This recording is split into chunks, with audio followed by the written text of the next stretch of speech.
श्रवण पटे यतिवरा महावाक्य जनार्दन सच्चिदानंद त्वं शरणं ब्रजेश।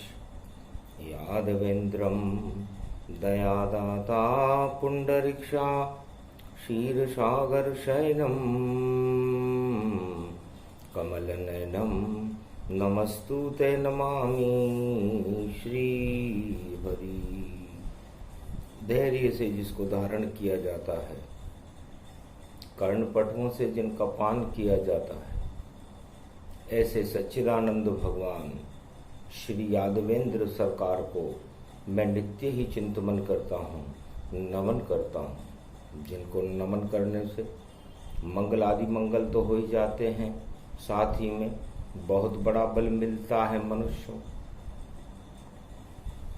बोलो श्री यादवेंद्र सरकार की। शक्ति उपासनम नवदुर्गे नमस्तुते उमा गौरी महामंद्राचल भैरवी मंगला भद्रकाली। नमो जगदम्बे नमामि शारदा सरस्वती वीणा पुस्तक धारिणी। नमस्तुते भगवती महामयम तुमं शरणं महादेवी। आशापाला अन्नपूर्णा वैष्णव देवी केला माता राधे रानी जगदम्बा महासती सीता महालक्ष्मी महादेवी वाणी ब्रह्माणी शिव शक्ति बरवाड़े की चौथ माता अमोघ शक्ति। मैं आप सभी महाशक्तियों का, नौ दुर्गाओं का, भारत माता का आत्मावान करता हूँ। बुद्ध पूर्णिमा सोमवार की 16 मई को जान अमृतमय होते हैं सत्यनारायण भगवान।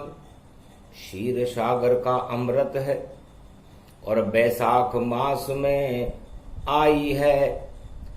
अमृत का पान करो भारत वालों, और ये अमृत नारायण लाया है। बैसाख मास में भारत को घर घर में पिलाने आया है। बुद्ध पूर्णिमा किसे कहे? कलयुग ग्रहण के साथ। और ग्रहण किसे कहते हैं? बोले श्री यदुनाथ। भगवान कृष्ण कहते हैं कि अमृत क्षीर सागर में रहता है, अमृत चंद्रमा में रहता है और चंद्रवंश में मेरा जन्म है। भगवान श्री कृष्ण कहते हैं कि मेरा अवतार केवल अमृत पान के लिए हुआ और विषपान सभी मैंने हटा डाले। और बड़े बड़े कालिया नाग थे जमुना में, उन सबको मैंने मिटा डाले। कंस, कौरव, जरासंध और जितने दानव जान और पूतना पलने में ही लाई थी विषपान। मेरे लिए विष का पान स्तन पे लगाकर लाई थी। उसे पता नहीं था कि देवकी का लाल, यशोदा का लाल, ये अमृत चंद्रवंश का अमृत है। अमृत पर विष नहीं चढ़े और नहीं चढ़े कोई प्रकोप। गर प्रकोप हो कृष्ण का तो छा जाता है शोक। तो अमृतमय श्री कृष्ण को जानो, गोप ग्वाल सब अमृत मानो। ये ब्रजधाम अमृत की भूमि और बरसाने में राधा घूमी। राधा अमृत पान है, कृष्ण भी अमृत पान। और बुद्ध पूर्णिमा पड़ी हुई है, करो कृष्ण का ध्यान। ब्रज धाम रूपक कृष्ण देखो, ये तो अमृत बन गयो। जमुना के जल में घुल गयो और सबसे मिल गयो। जिसकी ये माधुरी बांसुरी अमृत के सुर बरसा रही। गोप नाचे ग्वाल नाचे गोपियां सब नाचती। राधा नचे गोपी नचे नचे गोप और ग्वाल। और पावन है ये ब्रजभूमि जान नचे नंद के लाल। अमृतमय वृंदावन जानो नहीं वहां विष कोई मानो। जितने विषधर ब्रजभूमि में सबको दिया मिटाए। और द्वापर युग में ऐसा अमृत गोलोकन प्रगटाए। गोलोक से भगवान कृष्ण का प्रागट्य एक ही उद्देश्य लेकर हुआ था कि मैं दूध दही की नदियां बहा दूंगा। एक भी राजा नहीं हुआ 4 युगों के महाए। दूध दही की नदी बहा दे अमृत दे बरसाए। शरद पूर्णिमा का अमृत है श्री कृष्ण भगवान। और गाय के दूध की खीर बना कर लो अमृत पान। पर ये तो बैसाख का मास है जल भी नहीं मिल पाए। और बुद्ध पूर्णिमा पड़ी हुई है और विश्व ग्रहण दिखाए। चंद्र ग्रहण पड़ा हुआ है भारत में नहीं। तो चंद्र ग्रहण के साथ में और बुद्ध पूर्णिमा आए। लगता है कुछ खास है बोले कृष्ण मुस्कुराए। भगवान कृष्ण कहते हैं कि नारायण के अंश अमृत बन बनकर छिटकते रहते हैं, उसे अवतार कहते हैं। चाहे वो नरसिंह अवतार हो, चाहे वो वराह अवतार हो, चाहे वो 52 अवतार हो, चाहे वो कच्छ अवतार हो, चाहे वो मत्स्य अवतार हो, चाहे वो रामा अवतार हो, चाहे वो कृष्णा अवतार हो, चाहे वो 24 अवतार हो, या चाहे वो कल्कि अवतार हो, सब अमृत के अंश हैं। और विष को देत मिटाए। जितनी विष की बेलड़ी उनको दे तू हटाए। ऐसे अमृत श्री कृष्ण है और नारायण भगवान। और श्याम रंग जिनको लगे तो हटे श्याम सब मा। जैसे नदी में जलकुंभी आ जाती है तो नदी का जल दूषित हो जाता है। उसी तरह जब आत्माओं के महासागर में, इस संसार सागर में, इस मृत्यु लोक में पाप की जलकुंभी बढ़ जाती है तो आत्मा का अमृत दूषित हो जाता है। और उस जलकुंभी को हटाने के लिए ही तो अवतार होता है। तो चंद्र ग्रहण के साथ में 16 मई ये जान।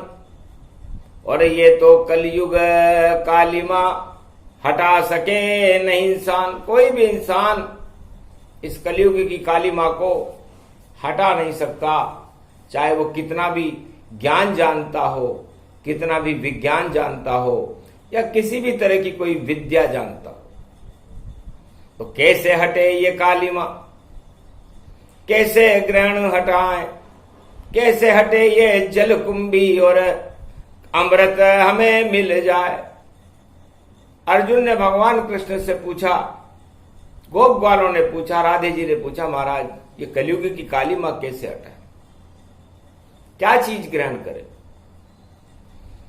हंस कर बोले तब यदुनंदन, तुमको कुछ नहीं हटाना है, क्योंकि तुमसे तो नहीं हट पावेगा। हमें नारायण को बुलाना है और इस घट रूपी आत्मा में और नारायण ही गाना है। और राम कृष्ण की शक्ति को जिह्वा पे हमें बुलाना है। सारे जगत को सुनाना है और खुद भी सुनते जाना है।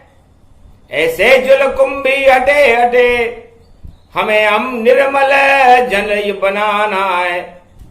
तो निर्मल जन मन सो मोहि पावा, मोहि छल छिद्र कपट नहीं भावा। है गोप ग्वालों, आपको लगता होगा ये जमुना श्याम रंग में रंगी हुई है, कितनी श्यामलता है। जिस जमुना में भगवान कृष्ण स्नान करते हैं, राधा जी स्नान करती हैं, गोप ग्वाल स्नान करते हैं, सारे वृंदावनवासी ब्रजवासी स्नान करते हैं, तो वो श्यामल क्यों है? क्योंकि जितनी श्यामलता जगत उसको दे तो हटाए, और खुद भी निर्मल हो गई और जो नहाए निर्मल हो जाए। तो बैसाख मास में बुद्ध की पूर्णिमा हो और उस बुद्धि को शुद्ध करने के लिए भगवान श्री कृष्ण का नाम है। तो हम शरणम ब्रजेश, श्री कृष्ण शरणम मम। तो जपते रहो हरि नाम, श्याम गुण गाना, तो पावन हो जाए पंच तत्व बोले भगवान। निर्मल हो जाए देह आत्मा पावन, जब भक्ति का बरसेगा यहाँ पर सावन। और ग्रहण पड़ा है देखो विश्व में भारी, मन नहीं लगता नहीं लगती भक्ति प्यारी। हमको तो अच्छा लगे राज और ताजा, और धन और पुत्र पत्नी और समाजा। हमको तो लगे ये भोग ये 56 भोगा, नहीं लगे हमें कृष्ण योग का योगा। हमें कृष्ण का योग अच्छा नहीं लगता, हमें तो बुराइयां अच्छी लगती है, राजताज और सत्ता अच्छी लगती है, परिवार अच्छा लगता है, पत्नी अच्छी लगती है, बच्चे अच्छे लगते हैं, भ्रष्टाचार और आतंकवाद अच्छा लगता है। अब जब ये सब चीजें अच्छी लगने लग जाए संपूर्ण विश्व की मानवता को, तो फिर मानवता कहां शेष रह पाए। विष की बेलड़ियां फैल जाए जिसे कोई हटा नहीं पावेगा, और पाप ही पाप जब उदय होए तो पुण्य नष्ट हो जावेगा। तो भजन करो भगवान का निर्मल मन जन होए, और शांति मिलेगी अमृत उसमें होए। इसलिए है संसार वासियों, भगवान कृष्ण कहते हैं कि आप लोग जिस चीज को ग्रहण करोगे वही चीज तो आपको मिलेगी। आप चंद्र ग्रहण और सूर्य ग्रहण से क्यों डर रहे हो? चंद्र ग्रहण चंद्रमा पर लगेगा, सूर्य ग्रहण सूर्य पर लगेगा, आप पर तो कोई ग्रहण नहीं है। फिर आप ग्रहण से क्यों डर रहे हो? और आप इन अभक्ष्य वस्तुओं का ग्रहण क्यों कर रहे हो? भोगों का ग्रहण बड़े चाव से करते हैं सब लोग। 8 तरह के भोग हैं और फैलाते हैं रोग। तो सारे संसार में रोग फैलने का मुख्य कारण है ये भोग, और आपके प्रबल 8 तरह के प्रबल मद, ये आप पर इतना नशा चढ़ा देते हैं कि आपको भगवान की तरफ तो जाने ही नहीं देते। भगवान का नशा तो आप पर चढ़ता ही नहीं। इसलिए ग्रहण नहीं इनको करो, छोड़ो सारे भोग, रोग सभी हट जाएंगे, लग जाएगा योग। योग कोई दिखावे से नहीं होता कि आप अपने हाथ ऊंचे कर लो, हाथ नीचे कर लो, अपना मस्तक नीचे कर लो, ऊपर कर लो, टांगे ऊपर कर लो, टांगे नीचे कर लो, इसे योग नहीं।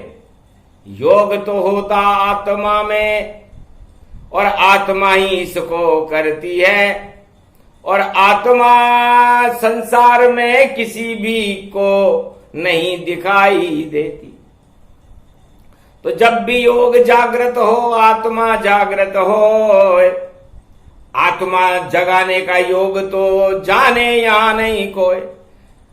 सारे संसार में बड़े बड़े योगी हैं, शरीर का योग तो करा सकते हैं, लेकिन आत्मा का योग कराना किसी भी योगी को संसार में आता नहीं।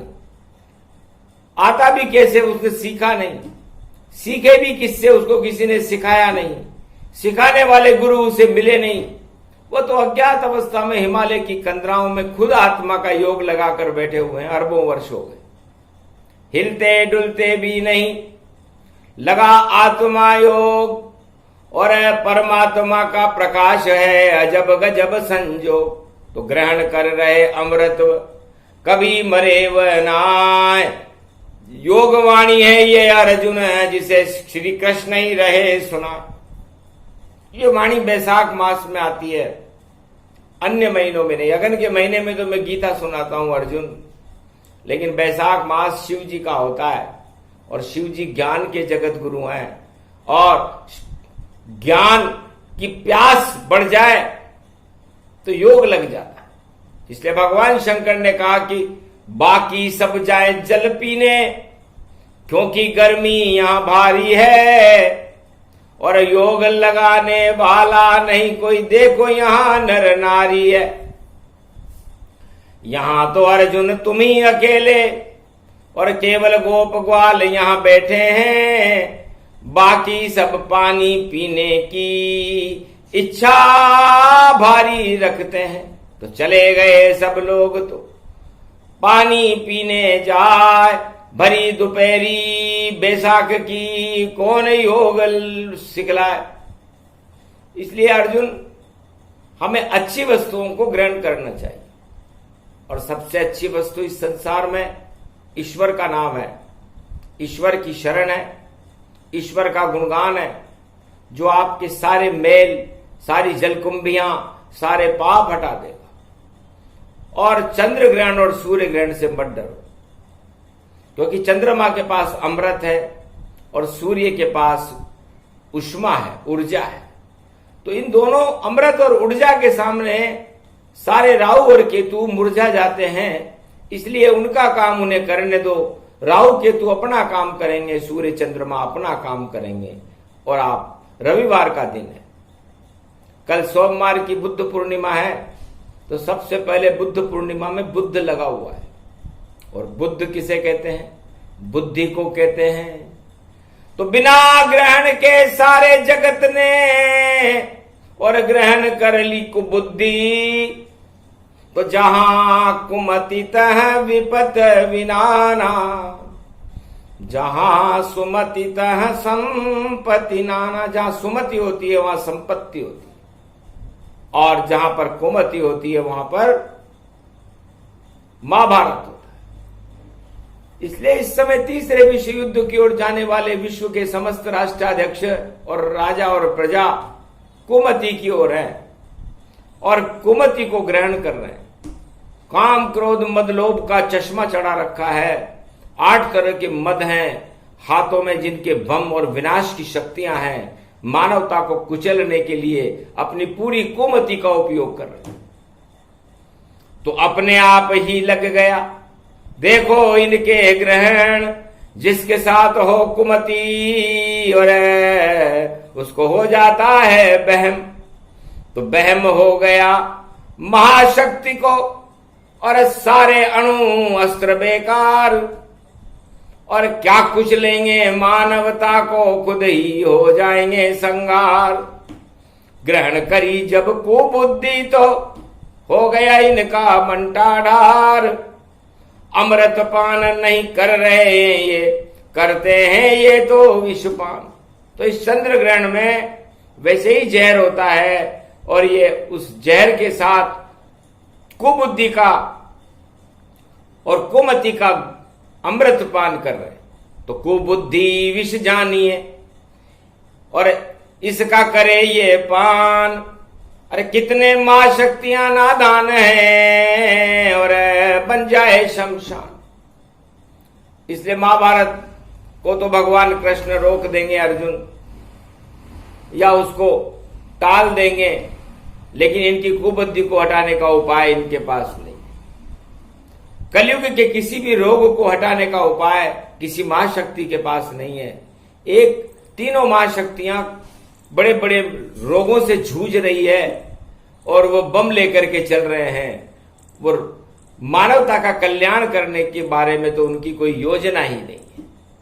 और जब योजना ही नहीं है तो हमें खोजना भी नहीं है, तो वो क्या भगवान को खोजेंगे जो आंखों से अंधे हैं, जिनके अंदर कुमति के प्रकोप और जाले छाए हुए। इसलिए ग्रहण करो जब पूर्णिमा बुद्ध पूर्णिमा आए, सदगुण ग्रहण करो और ईश्वर जप लो होता है। तो आप सदगुणों को ग्रहण करें, ईश्वर का नाम जपें और अमृत पान करने के बाद आप सद्बुद्धि जब आप में प्रकट होगी तो बुद्ध पूर्णिमा आपको शांति प्रदान करेगी। भगवान बुद्ध शांति के देवदूत हैं, मसीहा हैं। सारे संसार की घोर अशांति को देख करके जब वो मानवता के वेश में इस भारत में प्रकट हुए, तब उन्होंने शांति की स्थापना संपूर्ण विश्व में करके सभी राजाओं को शांति के संदेश दे दिए। अशोक सम्राट जो चक्रवर्ती सम्राट था, उनका शिष्य बन गया था और सारे राज ताज को फेंक करके उनके चरणों की शरण चला गया था और उसने घोषणा की कि युद्ध नहीं, बुद्धि और शांति ही संसार का सबसे बड़ा अमृत है और राजाओं को यह अमृत पान अपनी प्रजा को कराना चाहिए। भगवान बुद्ध ने सारे विश्व के राजाओं को, चाहे वो चीन हो, तिब्बत हो, रूस हो, अमेरिका हो या भारत हो, सबको भारत में बुला करके शांति का अमृत पान करवाया। उससे विश्व में शांति फैल गई, अशांति के बोल ही समाप्त हो गए, दानवतावाद को ही समाप्त कर दिया। तो ऐसे शांति के अणु भगवान बुद्ध हैं। और सोमवार अमृत के दिन 16 मई 16 कला अवतार भगवान कृष्ण, तो दोनों योग यहां मिल गए, मिले बुद्ध और कृष्ण, वह भी कृष्ण के अंश हैं और अमृत रूप प्रसंग, ये अमृत है।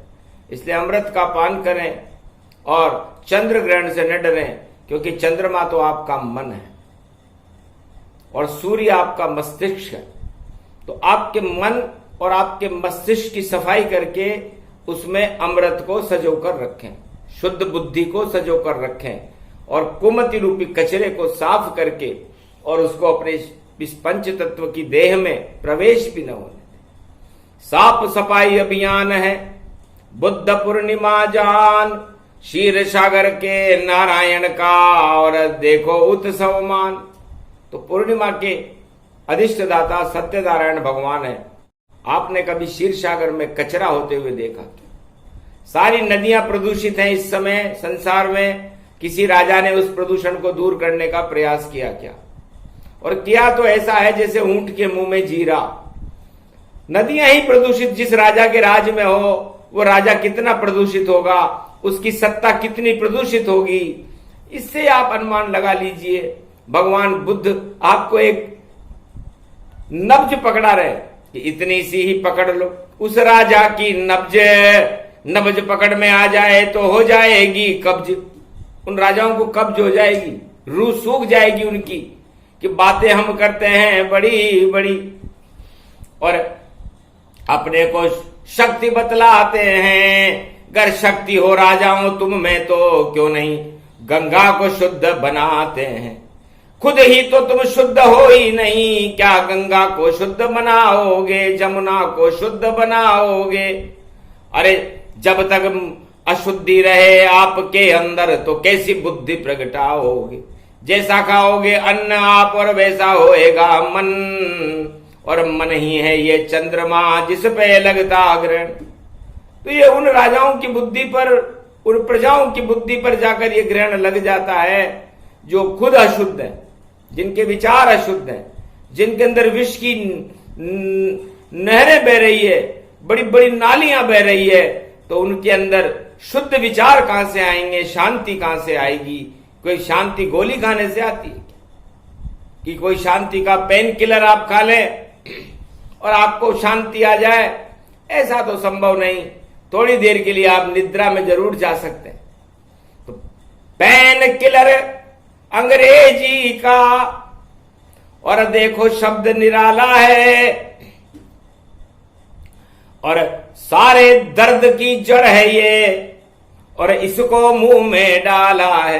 तो इस पेन किलर डालने से तो अच्छा होता कि आप अपने मुखार बिंद में राम नाम को डाल लेते, कृष्ण नाम को डाल लेते, शिव नाम को डाल लेते, हनुमान को डाल लेते, दुर्गा को डाल लेते, गणेश को डाल लेते, तो सारे दर्द हट जाते आपके, हो जाती जब बुद्धि शुद्ध।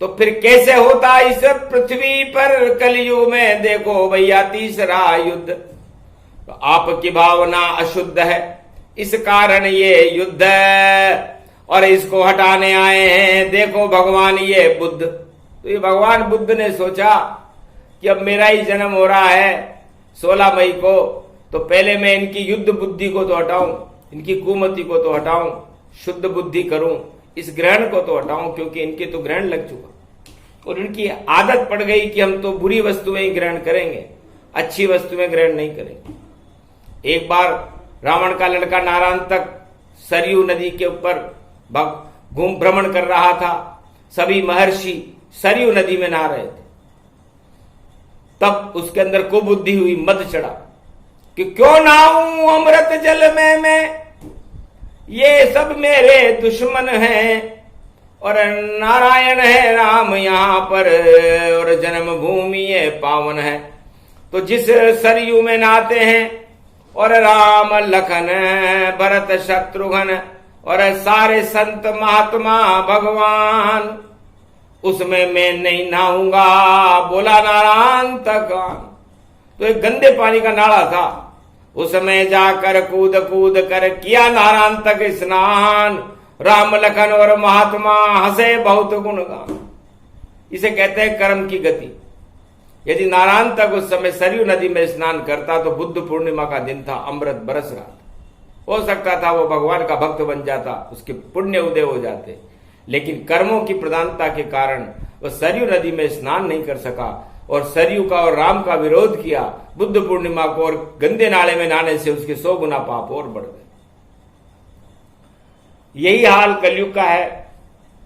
कलयुग का कोई भी राजा, कलयुग की प्रजा पवित्र वस्तुओं को ग्रहण करने से हिचक रही है, और दवाइयों को खा खा करके, और विनाशता और काम क्रोध मद लोभ के भोग में फंस करके अपने जीवन को नरक बना रही है। तो नरक बनाना अगर स्वर्ग तुम्हें, तो नारायण नाम जपना होगा, और जितनी कुमति कुबुद्धि है उसको साफ आपको करना होगा। तो नारायण का नाम भजो, करो हरि गुणगान, बुद्ध पूर्णिमा कर देगी और भारत का कल्याण। पर कल्याण जब ही होता है नर नारी सब ईश्वर भजते हैं, तब जाकर भारत के भाग्य और भगवान यहाँ पर आते हैं। अब कलयुग की कालिमा और आए कल की अवतार, किसी राजा की ताकत नहीं, चाहे कितनी बड़ी सरकार, कैसी भी बड़ी सरकार हो, कलयुग की कालिमा को हटाने में असक्षम है, क्योंकि उनकी बुद्धि में जंग लग चुका है, सोच में जंग लग चुका है। भोग और सत्ता को ही सब कुछ मान ले आदमी, तो फिर भगवान का तो कोई अस्तित्व ही न रहे, और भगवान का अस्तित्व ही सारा संसार है, ये सारे ब्रह्मांड है। ये ब्रह्मांड उनकी आत्माओं से, परमात्मा की आत्मा से चिपके रहते हैं। सारा सुचक्र उनके सुदर्शन चक्र की तरह ये युग चलते रहते हैं। सूरज अपने समय पर आता है, चंद्रमा अपने समय पर उदय होता है, प्रकृति अपने आप ऋतुएं बदल देती हैं। ये सब करिश्मा भगवान का है, और उस करिश्माधारी भगवान को देखने की आप लोगों की क्षमता नहीं है, और बुद्ध पूर्णिमा पर्व मनाने जा रहे हो। आप लोग पहले अपने कचरे को साफ करो, इन जल कुंभियों को हटाओ, और भगवान की शरण रह करके भगवान बुद्ध को प्रणाम करो, सत्यनारायण को प्रणाम करो, कृष्ण को प्रणाम करो, और प्रणाम करने के बाद अपने अंदर सुधार करो। किसी योगी के चक्कर में मत आओ कि वो योग से आपको स्वस्थ कर देगा। यदि योग से ही संसार स्वस्थ हो जाता तो दवाई क्यों बेचते योगी? तो दवा बेच रहे हैं सब योगी, योग नहीं है उनको ज्ञान। सारे भोग में फंसे हुए हैं, नहीं दिखते उनको भगवान। घर देखना चाहो भगवान तो आत्मा में ही मिलते हैं, और नाभि कमल में दर्शन उनके और बड़ी भक्ति से मिलते हैं। तो आप अपनी नाभि में भक्ति जागृत करो, अपनी आत्मा के जालों को हटा करके उसमें प्रकाश करो भक्ति का, और भगवान के दर्शन करो। ये बुद्ध पूर्णिमा का सूक्ष्म प्रसंग भगवान श्री कृष्ण ने अर्जुन को और गोप ग्वालों को कलयुग में भी सुनाया, वाणी को सुनाया। वाणी गदगद हो गई सुनकर कृष्ण की बात, और कृष्ण ने रख दिया वाणी के सिर हाथ। अरे वाणी ब्रह्माणी माता हो, राधा रूप तुम्हारा है। अरे रोम रोम में अमृत भर गया, ये दिव्य स्वरूप तुम्हारा है। वाणी ही अमृत बने, झर झर झर झर जाए, ज्ञान भक्ति वैराग्य का और ये रास्ता दिखलाए। तो इसी रास्ते पर चलो, मिल जाएगा सद्मार्ग। जब चलने की इच्छा हो तो चलो वहां तत्काल, सारे काल हट जाएंगे, मिल जाए गोपाल।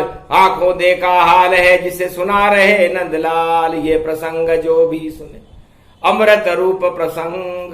बुद्ध पूर्णिमा प्रसंग है, उसमें शाम के रंग। बोलो जय श्री राम, जय श्री कृष्ण, जय वृंदावन बिहारी लाल की जय। आज के आनंद की जय, सत्यनारायण भगवान की जय, भारत माता की जय।